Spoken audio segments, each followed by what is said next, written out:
How you doing? I'm Eric Harvey, and we're at Keymaster Games here, and we're going to take a look at Harvest, which takes place over 4 seasons in the fantasy realm of Furrow Field. And at the beginning of the game, what you're going to be doing is taking a player board, a farm board, you might say, setting it up, and it has essentially there's a way of tracking your fertilizer here. There's a way to track your water. And then you have some open field for planting some crops and doing that kind of thing for planting, for tending and harvesting. But then you also have areas that can be cleared. You have your forest as well.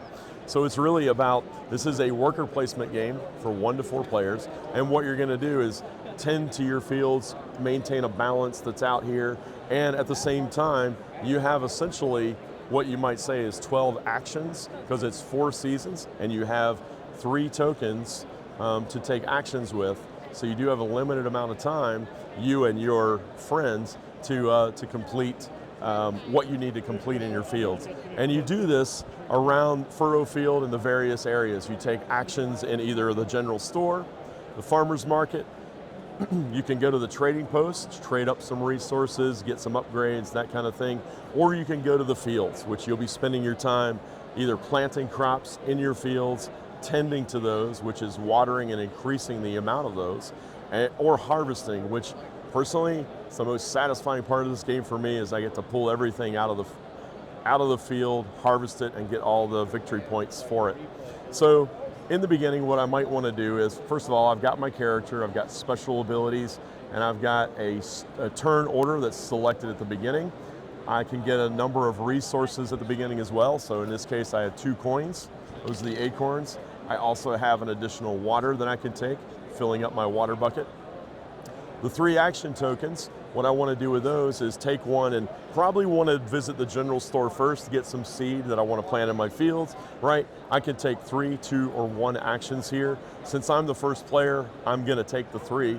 That gives me 3 actions at the general store. Some of these are free, so I could take a wheat. These are just wheat seeds, and we'll place that next to my board.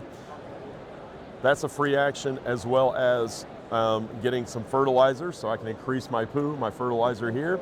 And then, hope that was appropriate on the camera there. And then I can also spend, for my 3rd action, I can spend a coin and get maybe a strawberry to plant in my field as well. I could visit the farmer's market now or later, depending on my needs, right? Some of these items do cost money. If I do take this action, for example, with another action token, I can get some more wheat. I can upgrade my bucket, which means I would move it up the track here, increasing the capacity of my bucket. I could also purchase filling my bucket. I could purchase additional seed. If I do that, take a look at this really cool piece here, the pumpkin, right? So it becomes sort of a Tetris activity. If I decide to buy this, put that in my field later, I need to find a place for that. How's that going to fit in my field, right? So I'll find that out once I go to my field. I'll take an action there. In this case, I'm going to take 2 actions. I could take 1, get 1 item, 1 resource there, and I'm going to take 2 because I want to plant, and I'd like to maybe tend or harvest, any one of those actions. Planting requires fertilizer, so I would spend 1 fertilizer to plant a strawberry in my field.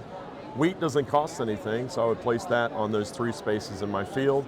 And then maybe I also want to spend, if I have 3 fertilizer, I can plant a pumpkin if I have those seeds. You can see that this is a bit like Tetris, right? You're trying to work out how all that's going to fit in there, especially when it comes to tending. So if I were to take a tending action, I'd have to spend water for that. Once I spend water, I can, if I have 3, for example, I could add another pumpkin. I don't have space in there. So what I'm going to do is tend to my strawberries. I take 1 out of the stock, and I just add it to my board adjacent to the existing one. So I'll spend 1 for that. I could place 2, but I can't place 2. I don't have room for that. So, but I'm eventually going to harvest all of this and reap the rewards. So once I'm able to harvest for an action, I can then pull everything from my field and score that accordingly. That's the satisfying part. I take everything out of here, I score on the scoring track, I increase the number of points that I receive from each of those items. I can also get things like fertilizer, but pumpkins, right? Pumpkins cost a lot to plant, they take up a lot of space, but eventually they do reap a lot of points at the end. I could then go to the trading post if I want to. Say I want to clear some field, I can take the clear action by trading in some fertilizer.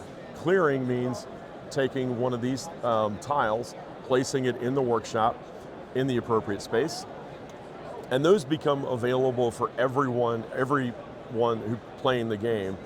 If they visit the workshop, they take an action at the workshop. One of the things you can do there is upgrade your bucket for some money. You can spend 2 to clear a field and roll the die. So if I wanted to clear another tile, I could do that. That goes right here. And I could roll the die, which gives me an opportunity to receive something additional, like some wheat. This is always giving back, it's never taking away, right? Because you're spending money on that. And then I could also spend 1, 2, or 3 coins on one of these structures, build that in my field, strategically, right? Because it's going to take up some space. It's a permanent structure. It is going to give me points at the end of the game, this too, but it'll also give me some in-game bonuses and that kind of thing. So really, you do this over 4 seasons. There's 3 tokens that you're taking actions with over those 4 seasons, really 12 actions to get everything done and win the game. So, yeah. This is $90. This is the Golden Edition. We don't have a lot of these left. I think we're probably going to run out today. These are the Animeeples, where you can upgrade your wheel, like in this case, upgrade the wheelbarrows in the base game to these cute Animeeples. We also have a promotion where you get 4 additional Animeeples if you buy this, in addition to their character cards. The neoprene mat does not come with the base game. You have to buy that separately as well. That's additional $45. But you can get everything for $150. That's the promotional bundle. So, all right.